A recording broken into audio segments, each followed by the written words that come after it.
Hi everyone, my name is Judy. I am a retired Forest Lake High School teacher and a longtime member of Forest Hills United Methodist Church. You have not seen much of me these past 6 months because I have had a series of setbacks in my health.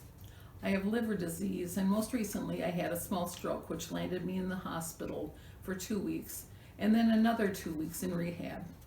I am home now doing quite well, but due to my susceptibility to infections and of course the pandemic, my husband Dwayne and I have decided to not attend church services in person for the time being.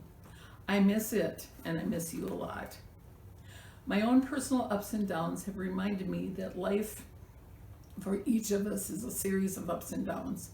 The pandemic has been upon us since last March and has resulted so far in almost 250,000 tragic deaths in our country, 1.25 million globally. It is far too easy to place blame for this disaster.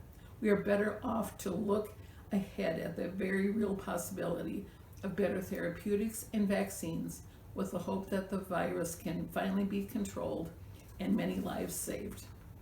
Our presidential election has just been completed.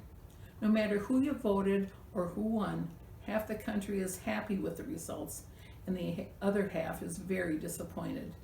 It is a time for much celebration for some, and a time for what ifs and what nows for others. And then, of course, there's a systemic racism, environmental concerns, high unemployment, a struggling economy, and a host of other issues we're facing today. These real-life scenarios remind me so much of a passage in Ecclesiastes, chapter 3, verses 1 through 8. This passage comes from my own Bible, the New International Version. Let me read it to you now. There's a time for everything and a season for every activity under heaven. A time to be born and a time to die. A time to plant and a time to uproot. A time to kill and a time to heal. A time to tear down and a time to build. A time to weep and a time to laugh. A time to mourn and a time to dance. A time to a time to scatter stones and a time to gather them. A time to embrace and a time to refrain. A time to search and a time to give up. A time to keep and a time to throw away.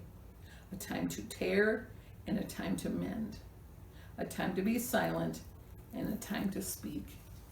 A time to love and a time to hate. A time for war and a time for peace. Personally, for me, and for the sake of us all, I would like to add to this Ecclesiastes verse. It is also a time for less despair and more hope, less criticism of each other and more cooperation, less absolutes and more compromise, less injustice and more equality, less suppression and more opportunity, less hate and more love, less pessimism and more faith. God bless you all, and remember in this year 2020 to stay calm and to carry God.